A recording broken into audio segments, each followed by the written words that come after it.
Bom sábado, igreja.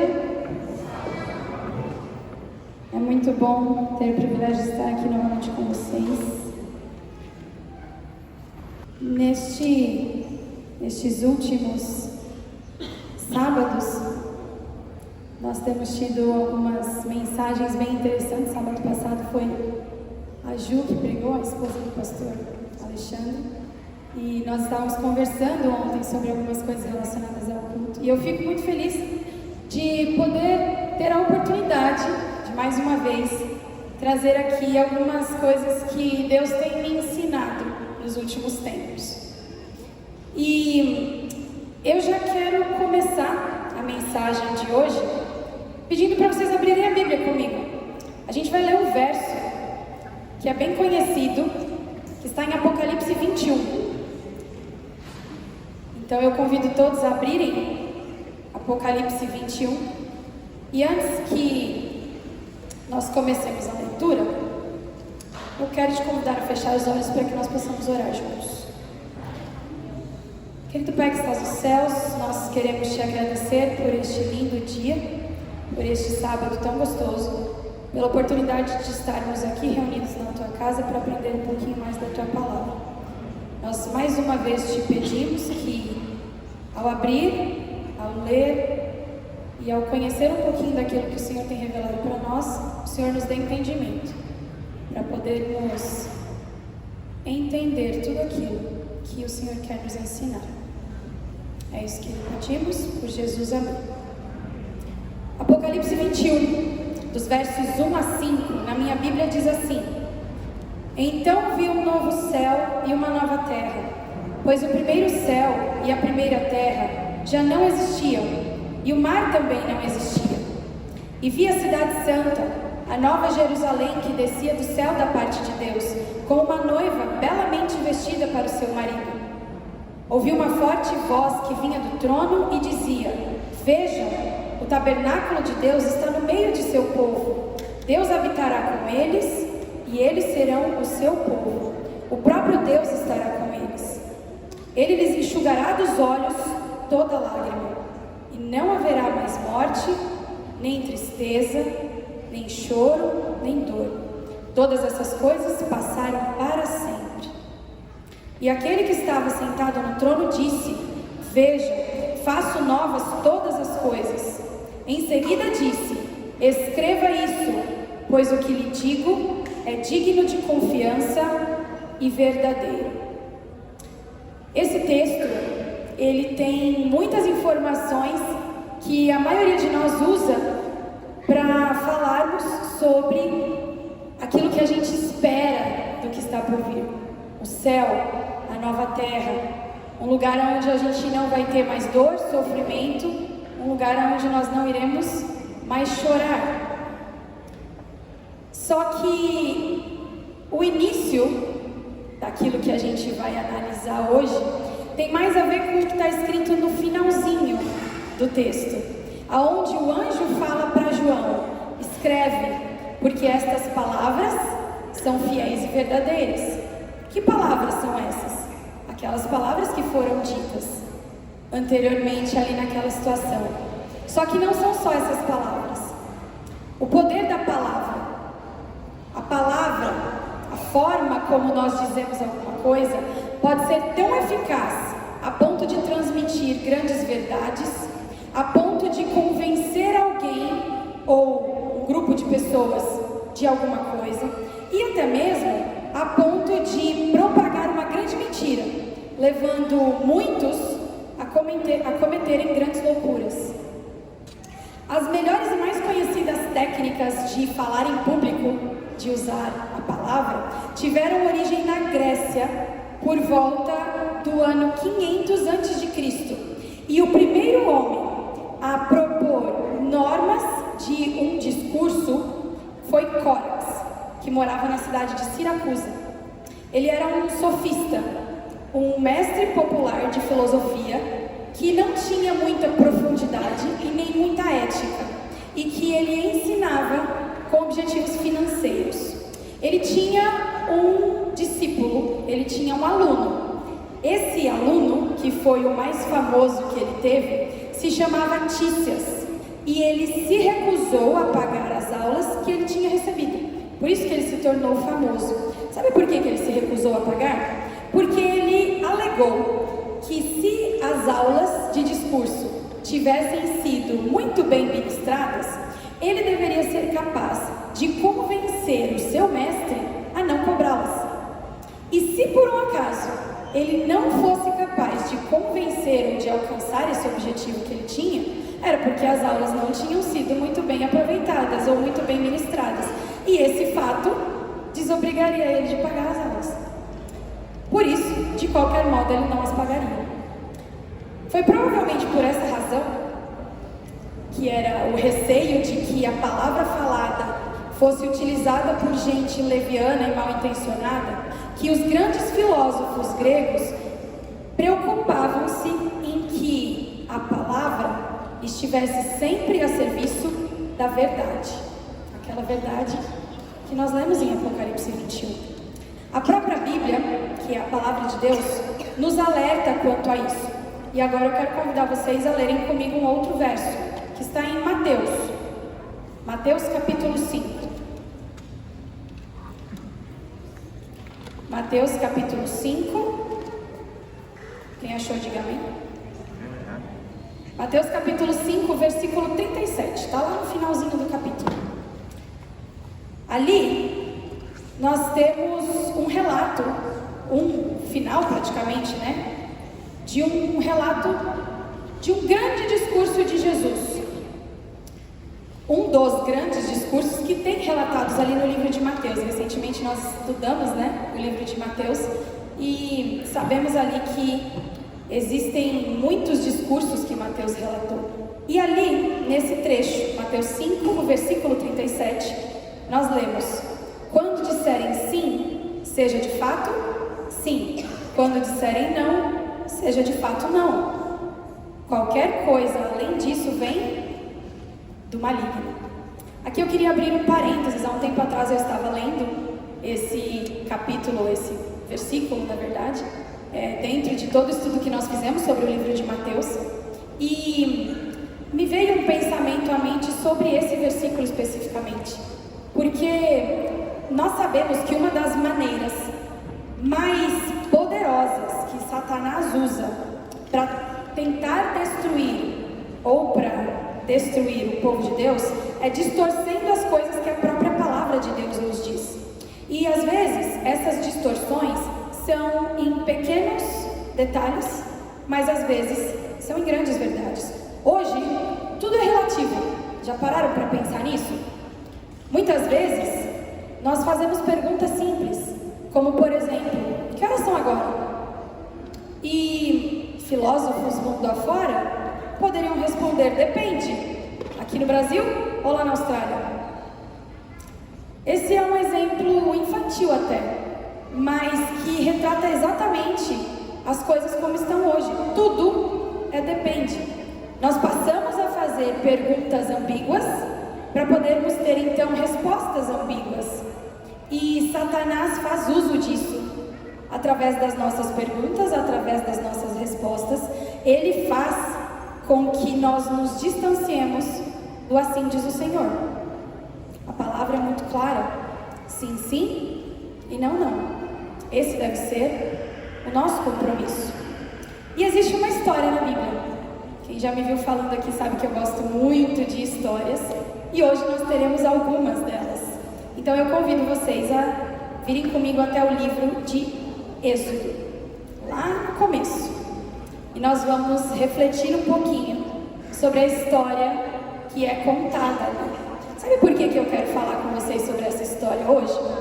Porque essa história nos traz várias reflexões sobre a palavra, sobre isso que nós estamos falando até agora, e também muitas outras. E ela é a história muito conhecida de um homem que teve a ousadia de falar para Deus que ele não sabia falar, que ele se atrapalhava com as palavras. Quem tem algum palpite? Moisés. Fácil, né? A palavra profética na vida de Moisés, ela não começou naquele momento em que ele viu o arbusto em chamas e ouviu Deus falando com ele. Não começou ali. Aquela palavra que foi citada lá em Apocalipse 21, que é fiel e que é verdadeira, sobre a vida de Moisés, ela iniciou muito tempo antes. Lá em Gênesis 15, eu não vou pedir para vocês abrirem agora, a gente vai só citar, mas existe o relato de uma conversa de Deus com Abraão, aonde Deus fala para Abraão que após os 400 anos de escravidão, o povo seria liberto. E ele seria liberto por um libertador. No livro Patriarcas e Profetas, Ellen White nos diz que a matança dos bebês que foi ordenada pelo faraó foi um método orquestrado pelo próprio Satanás para tentar impedir a vinda deste libertador.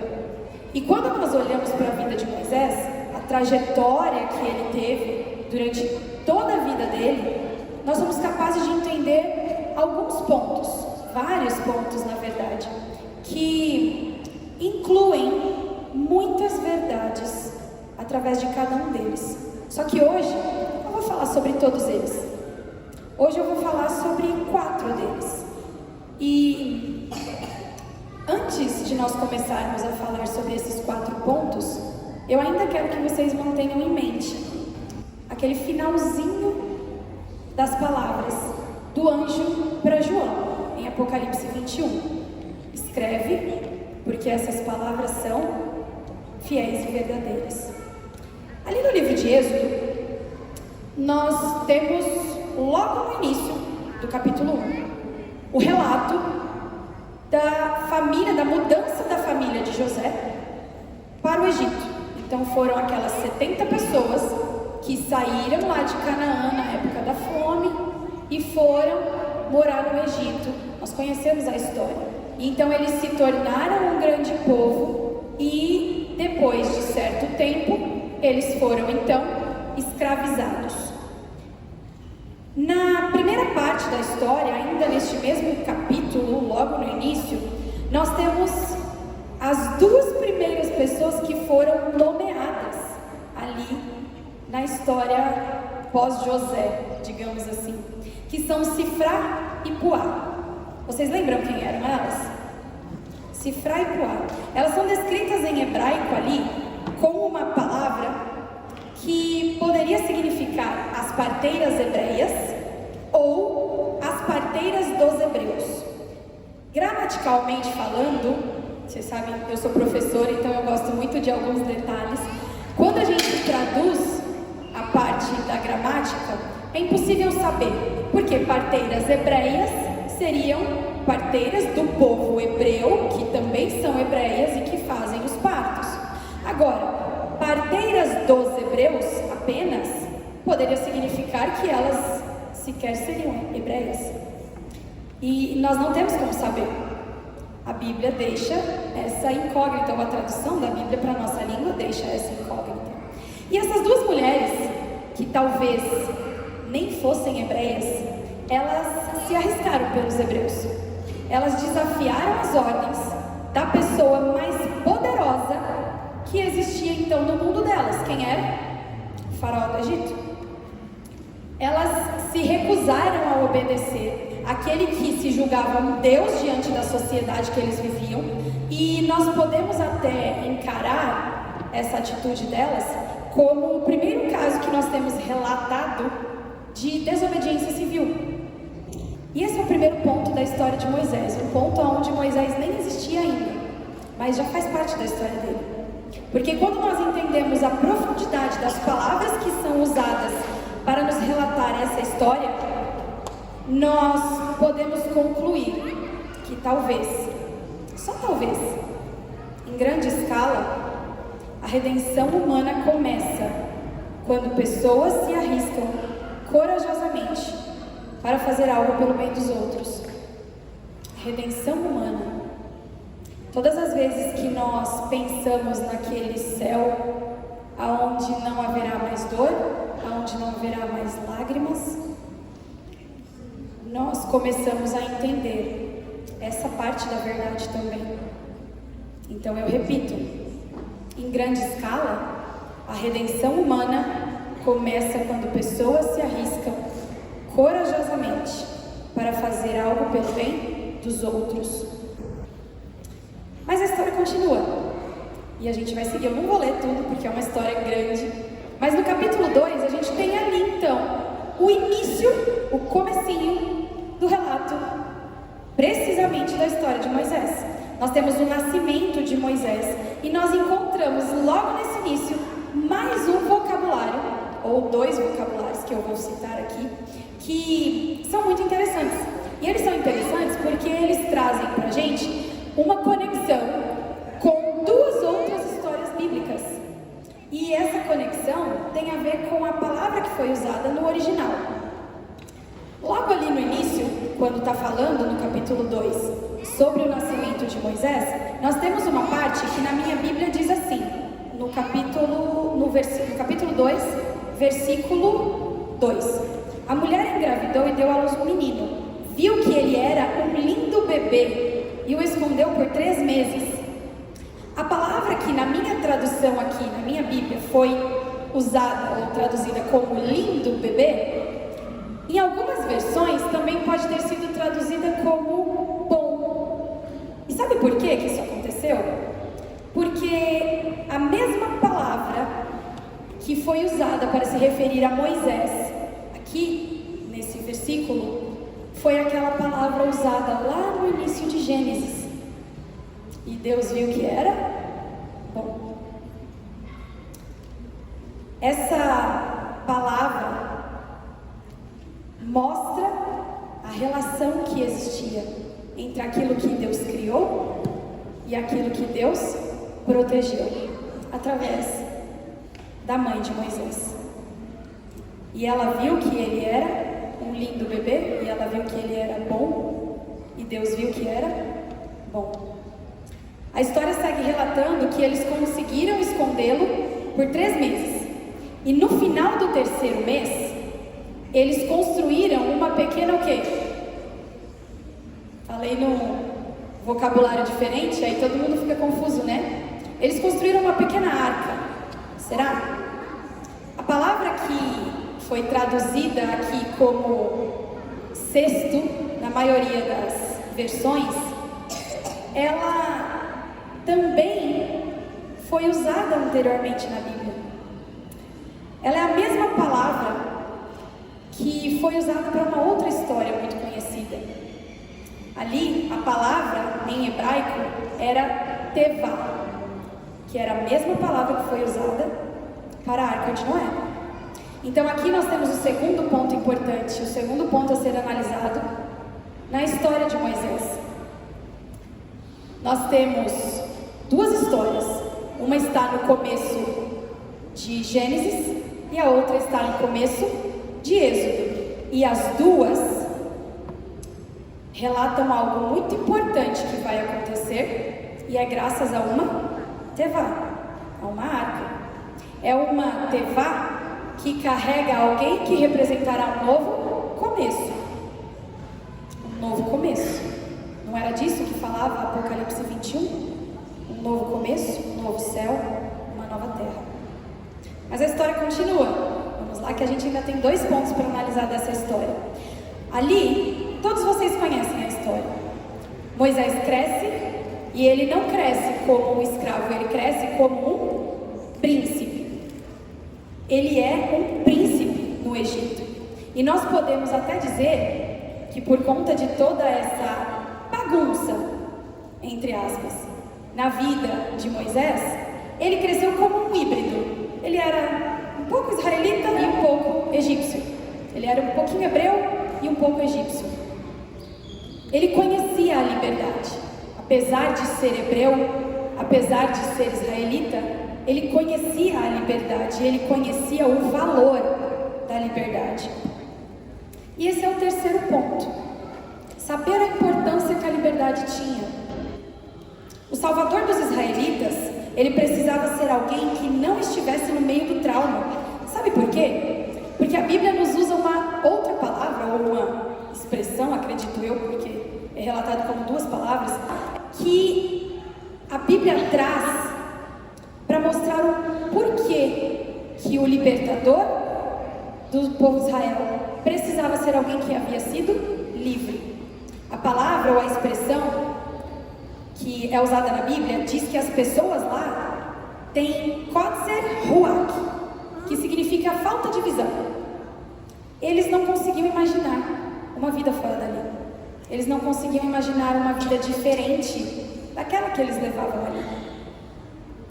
Por isso o libertador precisava ser alguém que conhecesse um mundo maior do que o mundo dos escravos.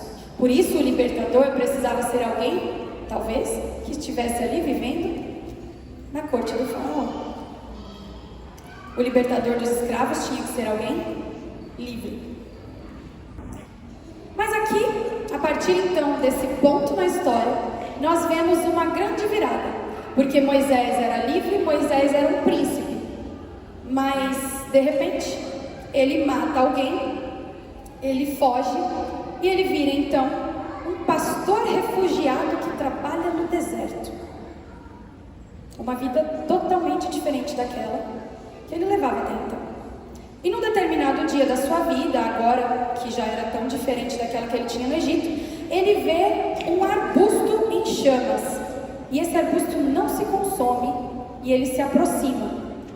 E aí no capítulo 3, esse é um capítulo muito grande, eu não vou ler ele com vocês, mas existe um diálogo muito interessante ali.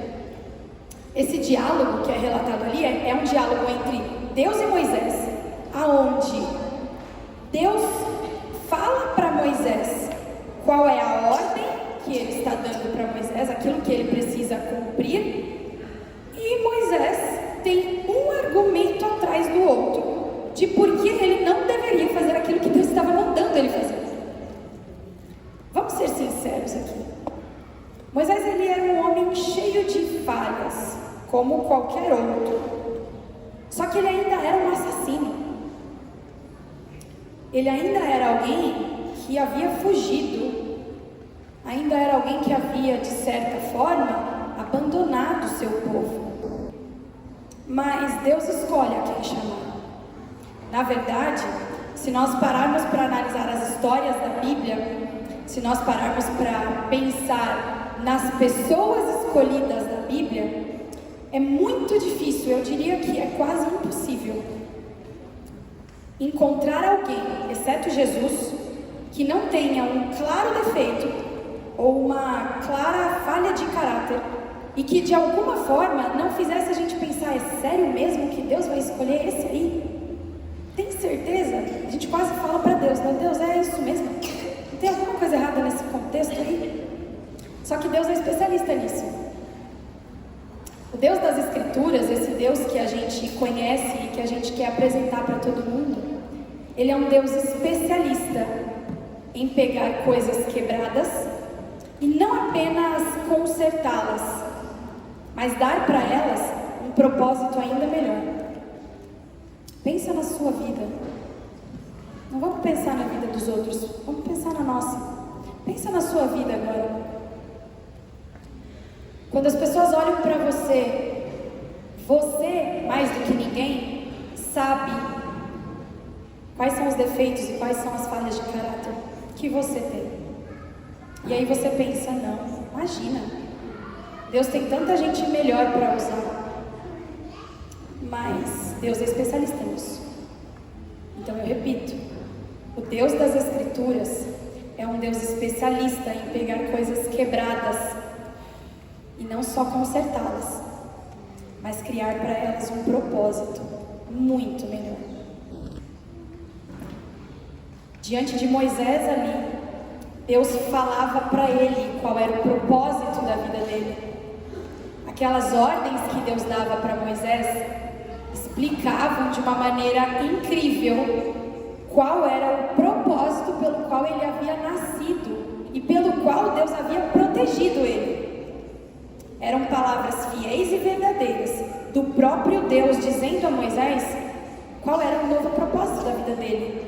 E no capítulo 4, e aí eu quero que vocês leiam comigo esse verso, capítulo 4, a partir do versículo 10, ou no versículo 10, nós temos a resposta de Moisés. diz assim: Moisés, porém, disse ao Senhor: ó Senhor, eu não tenho facilidade para falar, nem antes e nem agora que falaste com teu servo. Eu não consigo me expressar e eu me atrapalho com as palavras. Ah, Moisés, será que ele não entendia que as palavras não eram dele? Será que todas aquelas profecias, todas aquelas promessas, todas as ordens que existiam ali naquele contexto onde Deus falava com ele, todas vinham de Deus, nenhuma vinha dele? E mesmo assim, ele tinha medo de dizê-las. Por quê? Por que que diante de todas essas palavras fiéis e verdadeiras, Moisés tinha medo de cumprir aquilo que Deus estava lhe dizendo e ordenando que ele fizesse? Podem existir muitos motivos, eu acredito que existam muitos motivos, mas existem dois deles que são muito importantes, ou que são talvez necessários para nós destacarmos hoje, que são o tempo e o sofrimento. O tempo é um motivo ou um causador de medo, porque uma promessa ou uma profecia vinda de Deus, ela não necessariamente incluía, por exemplo, um cumprimento em 24 horas. Na maioria dos casos, na verdade, o fator imediato não fazia parte da equação, da promessa ou da profecia que existia ali. E aquilo que havia sido profetizado, por exemplo, levava muito tempo para acontecer. Vamos ver alguns exemplos. Um filho para Abraão. Quantos anos demoraram? Os irmãos se prostrando perante José. Algo claro, apesar de ter sido em sonho, mas que levou muito tempo para se concretizar. O próprio surgimento de um libertador para o povo de Israel, 400 anos de escravidão, muito tempo. A vinda do Messias, quanto tempo mais o povo teve que esperar pelo cumprimento dessa promessa? A volta de Jesus, há quanto tempo nós estamos aqui esperando? E existem muitos outros, esses são apenas alguns, mas Deus é fantástico, porque Ele nos deixou uma lição na própria natureza. E é uma lição que eu aprendi recentemente, através de uma história que fala um pouquinho sobre esse tempo. Você conhece a lição do bambu japonês? Alguém aqui já ouviu falar sobre a plantação do bambu? Eu não entendo muito de planta, na verdade não entendo nada. Minha mãe está aqui, ela pode ser prova viva disso para mim. Eu não entendo nada de planta, mas eu li um pouquinho sobre isso nessa história e eu achei muito interessante que os agricultores, antes de fazer a plantação ali, de colocar as sementes ou as mudinhas, eu não sei como é que o bambu ele existe, acredito que sejam sementes, antes deles colocarem no solo, eles precisam preparar o solo muito bem. Então eles fertilizam, eles irrigam, eles têm que deixar a terra pronta para poder receber aquela planta. E eles tiram as pedras do caminho, eles arrancam ervas daninhas, eles novamente fertilizam, irrigam um pouco mais, e só depois disso é que eles colocam a planta na terra que está preparada para o plantio. Porém, se passam muitas semanas e não existe nenhuma evidência de que aquela plantinha que foi colocada ali tem alguma intenção de germinar. Nada aparece acima do solo. Normalmente, o milho leva 8 dias para poder brotar. É um espaço curto de tempo, mas o bambu não. Passam meses inteiros sem que o bambu dê qualquer sinal de vida. Os primeiros 6 meses se passam sem nenhum broto. Depois de 9 meses, nada ainda se nota sobre a terra. Ainda assim, os lavradores precisam continuar trabalhando. dia após dia, semana após semana, cuidando da terra, acreditando que aquilo que eles fizeram e aquele trabalho que eles estavam realizando estava sendo útil, que iria acontecer alguma coisa. Eles cometeriam um grave erro caso eles se descuidassem de alguma parte do processo. E na verdade, eles precisam demonstrar muita paciência para poder ver o resultado dos seus esforços. Só que um ano se passa e nenhum broto emerge do solo. É como se a própria terra, que está ali preparada e teoricamente pronta para brotar alguma coisa, estivesse ignorando por completo qualquer esforço dos fazendeiros. Mas eles prosseguem com a persistência. Passa-se mais um ano, passam-se mais 2 anos, 3 anos e nenhum broto aparece. Passa-se o 4º ano e nada acontece. O tempo não é nem um pouquinho piedoso com aqueles lavradores. O que está acontecendo? Por que depois de 4 anos de espera, nada aconteceu? Nenhuma pequenininha evidência de que tem alguma coisa funcionando. Esse é o ponto especialista de Deus. No 5º ano, começa a surgir no solo um brotinho, que no começo é bem pequeno, e que depois vai se tornar uma planta extraordinária. Porque depois disso, depois que aparece o primeiro broto, as coisas realmente começam a decolar. Em questão de pouco tempo, o bambu se desenvolve de uma maneira que quase dá para ver o crescimento dele de hora em hora. Eles chegam, algumas dessas plantas chegam a 25 metros em aproximadamente 12 semanas. É muito alto. A longa espera e o esforço diligente recebem a devida recompensa. Sabem por quê que isso acontece? Sabem o porquê dessa demora e dessa espera? Esse é o poder do crescimento da raiz. O que aconteceu ali com aquele bambu foi que naqueles longos anos gestacionais daquela planta, nos quais nada aparecia acima do solo, ele estava se espalhando de maneira rápida e invisível embaixo da superfície do solo. A planta produzia em silêncio um sistema poderoso de raízes, que mais tarde faria aquela planta crescer e alcançar uma altura incrível em pouquíssimo tempo. Existem relatos de grandes tempestades que aconteceram, que arrancaram árvores enormes, mas os bambus continuaram intactos. O tempo foi essencial, a demora foi enorme, mas o tempo foi essencial para proteger aquela planta dos vendavais e das tempestades. O cumprimento da palavra de Deus é assim. Ele pode não ser imediato, e em muitos casos ele pode demorar muito tempo para acontecer. No fundo, talvez Moisés soubesse disso. Ele conhecia possivelmente muitas profecias, e ele sabia o tempo que demorava. Talvez ele pudesse pensar: Senhor, eu sei que vai demorar, eu sei que vai ser difícil, eu não quero, eu tenho medo da demora, eu tenho medo da espera.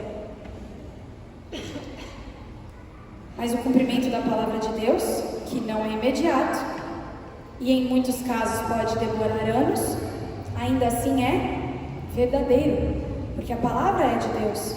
Lembram? Essas palavras são fiéis e verdadeiras. E por isso nós chegamos então à segunda parte, ao segundo argumento, talvez ao segundo sentimento de Moisés, que, tirando um ou outro detalhe da história, ela poderia ser a história de qualquer um aqui, poderia ser a sua história, poderia ser a minha história. A parte da história onde nós falamos sobre sofrimento. Você já se perguntou quantas lágrimas Moisés e todas as pessoas envolvidas na história dele derramaram? Quantas vezes será que o povo de Israel chorou esperando libertação? Quantas vezes o próprio Moisés deve ter chorado com eles? Eram lágrimas derramadas de um povo que suplicava pela promessa de Apocalipse 21. E eles já estavam cansados e desesperados para parar de chorar. Mas a gente não precisa ir longe, porque existem outras histórias, existem outros relatos, muitas vezes na nossa própria vida,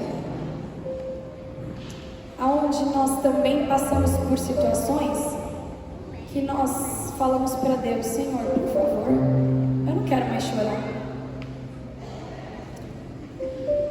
E pensando sobre isso alguns dias atrás, eu lembrei de uma história em que envolve choro e lágrima. A primeira e a maior emoção da vida de uma mãe é ouvir o choro forte do seu bebê quando nasce. Eu tenho 2 filhas, vocês todos conhecem as 2 aí, andando pela igreja. Mas eu posso dizer que eu só senti essa emoção uma vez.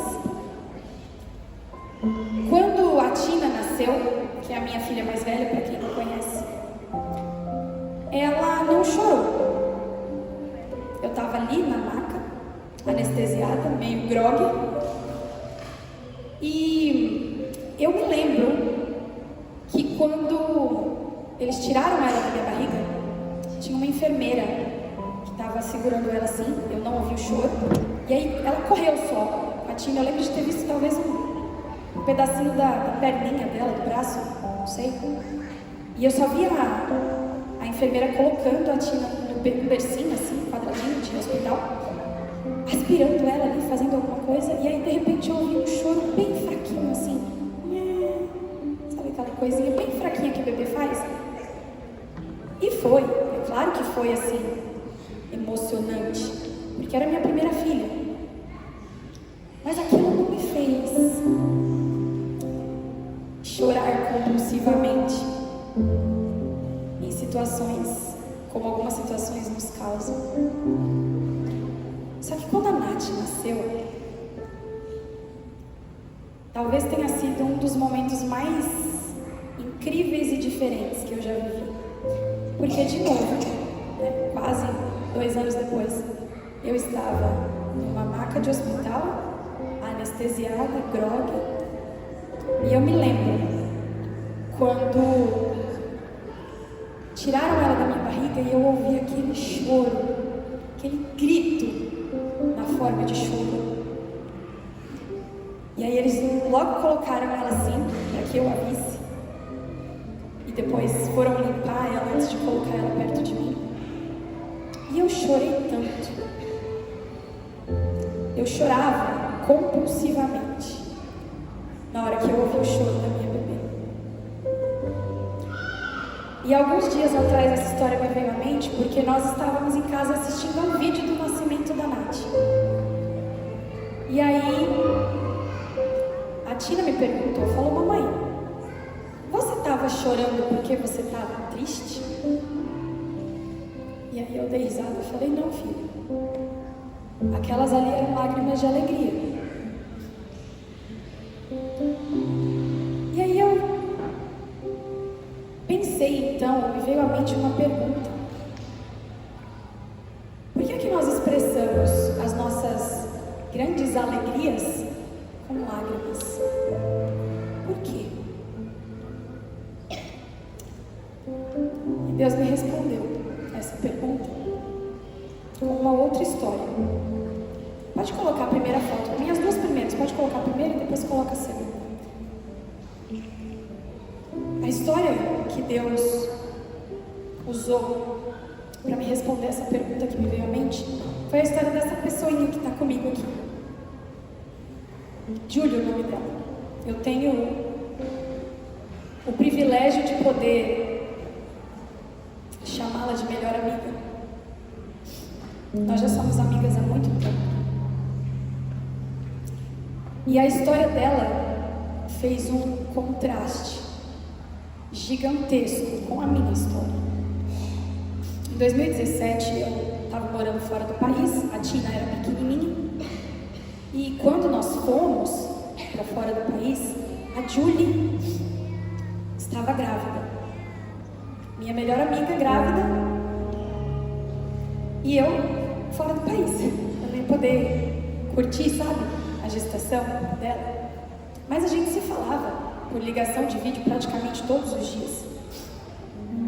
E nós tínhamos um combinado. Não era só comigo, era com muitas pessoas que queriam acompanhar o nascimento do bebê da Julie. E o combinado era que durante o momento do parto, ela iria transmitir. A mãe dela talvez seguraria o celular e tal. E a gente poderia acompanhar. E eu fiquei feliz, porque eu estava muito longe. Eu não tinha nenhuma vezinha sequer, passado a mão na barriga dela com um barrigão grande, igual eu já fiz com a Vivi. Não tive essa oportunidade, porque quando eu saí do país, a barriga dela ainda não aparecia, apesar dela já estar grávida. E chegou o dia do nascimento do Iron, só que algo deu errado. A Julie optou por fazer um parto domiciliar. E o bebê dela, assim como a minha primeira bebê, não chorou. E aí eles tiveram que ir para o hospital. Pode colocar a terceira foto. Eles tiveram que ir para o hospital. Ele passou por um momento de tentarem reanimá-lo durante 50 minutos sem oxigênio. E conseguiram reanimá-lo, apesar de não ter perspectiva nenhuma para esse bebê. E aí foi na UTI, a Julie segurando o filhinho dela, o primeiro filho, que ela também não tinha ouvido chorar quando nasceu. A Julie sempre foi uma pessoa...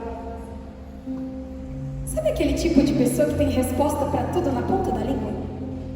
Aquele tipo de pessoa que gosta de argumentar.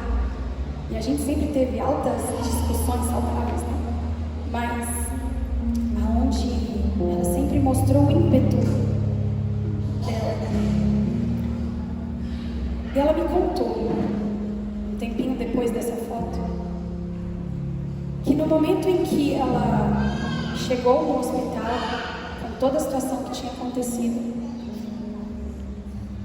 ela foi confrontada por um médico que obviamente não apoiava a escolha que ela tinha feito e que acabou lhe falando muitas verdades sobre a situação do bebê dela por conta da escolha que ela tinha feito.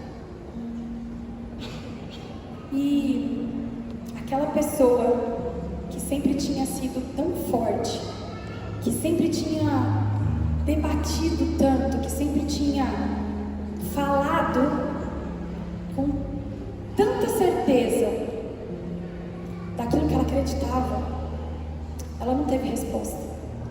Sabe qual foi a única reação dela?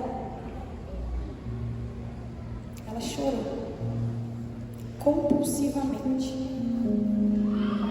ouvindo o que o médico tinha para lhe dizer. Ela desabou. As lágrimas dela eram incontroláveis e pareciam infinitas. Esse é o sofrimento. Aquela verdade da qual a Bíblia diz que a gente não aguenta mais chorar. Por que eu comecei falando de sofrimento como uma história feliz? É porque a resposta para aquela pergunta de por que nós choramos em momentos muito felizes da vida, essa resposta ela se linka com os momentos tristes, com os momentos de dor. É pelo mesmo motivo das grandes tristezas também serem acompanhadas de lágrimas. Nós desejamos desesperadamente não chorar mais. Nós esperamos ansiosos pelo dia em que as palavras fiéis e verdadeiras de Apocalipse 21 serão cumpridas na nossa vida. E que todo esse tempo de espera tenha chegado ao fim. Moisés e aqueles que estavam com ele, aqueles a quem ele queria libertar, eles levaram uma vida inteira para chegar ao destino prometido. E muitos deles, inclusive o próprio Moisés, não viram o cumprimento da promessa. Certamente, durante aqueles 40 anos no deserto, muitas lágrimas foram derramadas. A Julie hoje, ela não tem mais o bebezinho dela nos braços. Esse é o Iron. Alguns dias depois de nascido, ele viveu por 5 anos em cima de uma cama. E no ano passado, ele faleceu.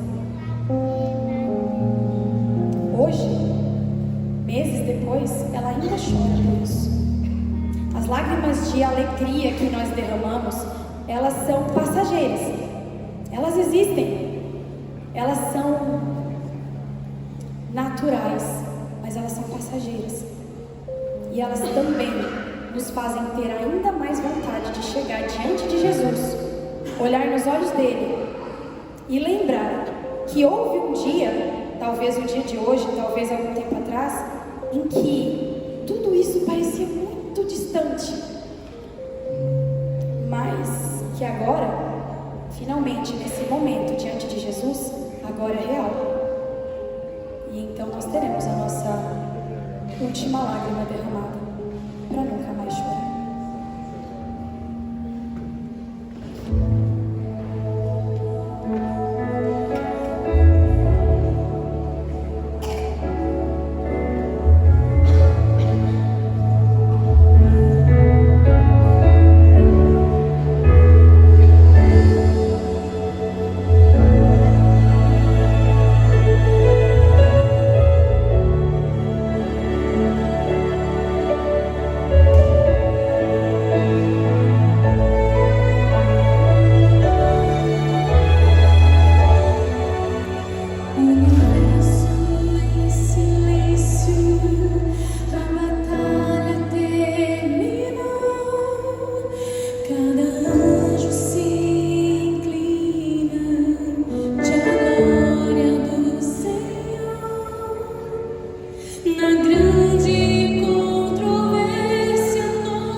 Viverei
Cuida dos nossos momentos de tristeza, dos nossos momentos de alegria. E nos faça aprender as lições para que nós não usemos desculpas por causa do medo do tempo, por causa do medo da dor e do sofrimento. Tire de nós essas desculpas. Cuide de nós. Nos carregue no colo. Em todos os momentos em que nós estivermos chorando, mesmo que seja de alegria.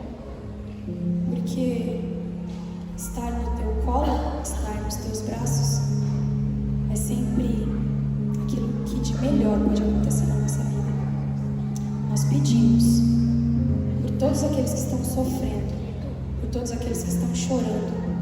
E nós lembramos deles também, para interceder de que o Senhor olhe por eles e mostre para eles de alguma forma que em algum momento eles derramarão a última lágrima e depois não irá